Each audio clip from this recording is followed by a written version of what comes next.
তো বস, এখন আমরা এই ভিডিওতে কথা বলবো রাজা শিবাজি ছবির ট্রেলার নিয়ে, যেটা দুদিন আগে ড্রপ করা হয়েছে। এই ট্রেলারটা ধুরন্ধর 2 যারা সিনেমা হলে দেখেছে তারা ম্যাক্সিমাম লোকই ট্রেলারটা দেখেছে, তার কারণ প্রিন্টের সাথে অ্যাটাচ ছিল। এবং যেহেতু জিও স্টুডিওজ এই ছবিটারও কো প্রডিউসার, তারা এই ছবিটাকে ম্যাসিভ রিলিজ দেওয়ার জন্য খুব বড় করেই প্রমোশন করবে। আর এই যে এত বড় রিলিজ পেয়েছে ধুরন্ধর 2, যখন এই ছবিটা আসবে অর্থাৎ 1 মে, তখন শোগুলো রিপ্লেস করবে এই ছবিটাই। ঠিক আছে, এবার কেমন লাগলো এই ট্রেলারটা? দেখো, যখনই মারাঠি ছবি করেছে রিতেশ দেশমুখ রিসেন্ট টাইমসে, সেটা হচ্ছে লাইভ হারি হোক, যেটা নিশিকান্ত কামাত যিনি মারা গেছেন তিনি ডিরেক্ট করেছিলেন, সেই ছবিটা সেখানে ব্লকবাস্টার হয়েছে। বা তার লাস্ট যে ছবিটা করেছিল নীলের সাথে রোম্যান্টিক ছবি, সেই ছবিটা ব্লকবাস্টার হয়েছে। তো রিতেশ দেশমুখের একটা অডিয়েন্স রয়েছে এবং সেই ছবি মারাঠিতে খুব ভালো ব্যবসা করে, আর ছবিগুলোও কিন্তু মোটামুটি খারাপ হয় না।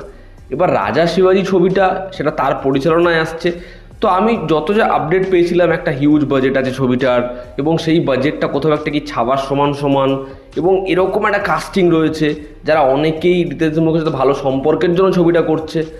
তো যে কারণে আমার কিন্তু একটা আশা ছিল এই ছবিটা নিয়ে। এবার যদি ট্রেলারটা দেখে আমি অনেস্টলি বলি, আমার ট্রেলারটা খুব একটা বেশি ভালো লাগেনি। ট্রেলারটার কিছু কিছু পয়েন্ট রয়েছে যেটা ভালো, যখন অভিষেক বচ্চনকে দেখানো হচ্ছে বা বিদ্যা বালানের ক্যারেক্টারটা রিভিল হচ্ছে, সেগুলো ঠিক আছে, সেগুলো ভালো লাগছে। কিন্তু রিতেশ দেশমুখকে এখানে শিবাজি মহারাজের চরিত্রে মানতেই খুব কষ্ট হচ্ছে। এমন কিন্তু নয় যে রিতেশ দেশমুখ বাজে কাজ করছে, রিতেশ খুব ভালো অ্যাক্টার, খুব ট্যালেন্টেড একজন অ্যাক্টার। কিন্তু রাজা শিবাজি এই চরিত্রটা এখন যেন রিতেশ দেশমুখ প্লে করলে অডিয়েন্সের ভালোই লাগবে না। তার কারণ সম্ভাজি মহারাজের ক্যারেক্টার ভিকি কৌশল ওরকমভাবে প্লে করেছে যে তাণ্ডব করেছে ও। মানে এখন সম্ভাজি মহারাজ ভাবলেই আমাদের মাথায় আসবে ভিকি কৌশল।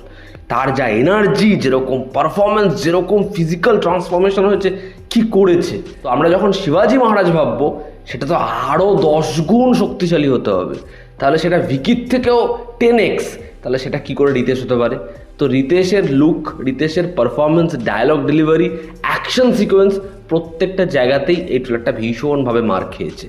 সঞ্জয় দত্তের পরপর যেভাবে আমরা কাজ দেখছি, মানে প্রত্যেক মাসে সঞ্জয় দত্ত 2টো করে কাজ আসছে এবং কোনো ভ্যারিয়েশন নেই ডায়ালগসে।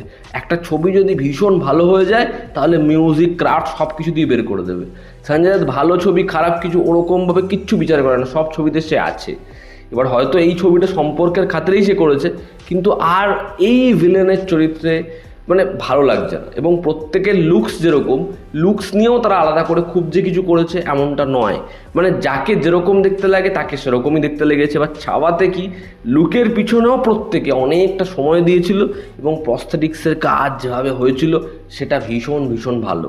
এই ছবিতে যেরকম লোকেশনস, যেরকম ব্যাকড্রপ, যেরকম সেট বানিয়েছে, সেগুলো যখনই আমাদের এখানে এরকম ধরনের ছবি হয়েছে, সেটা দেখতে যেরকম লেগেছে ঠিক সেরকমই। মানে সেটা আলাদা করে কিছু সার্ভ করছে না। যেরকম তুমি একটা সঞ্জয় বনসালির ছবির সেট দেখবে, একটা সেট আমি বলছি, যখন পদ্মাবতে ওই আগুন লাগিয়ে দেবে এবং খিলজি শুয়ে থাকবে, পরের দিন সকালবেলা হবে, দেখবে ওই জায়গাটা যে পুড়েছে, ওই জায়গাটাকে কিভাবে আগের টেক্সচারের থেকে আলাদা করে দিল। তো এটা হচ্ছে ডিটেলিং। এবার সেটা আমি রিতেশের থেকে আলাদা আশাও করছি না, কিন্তু এরকম একটা হিস্টোরিক ইভেন্ট সবাই হ্যান্ডেল করতে পারে না, সেটা স্ক্রিনে বোঝা যাচ্ছে, যেটা আমার ভালো লাগছে না। এবার ছাওয়াতেও কিন্তু যেরকম যা ব্যাকড্রপ ছিল, যেভাবে তারা সেট বানিয়েছে, সেটা ওই বাজেটে কনভিনসিং ছিল। কিন্তু এটা ছাওয়ার মতো বাজেট পেয়েও কেন মানে কনভিনসিং নয় আমি বুঝতে পারছি না। মানে সেটা সব জায়গায় কিন্তু ভালো লাগছে না।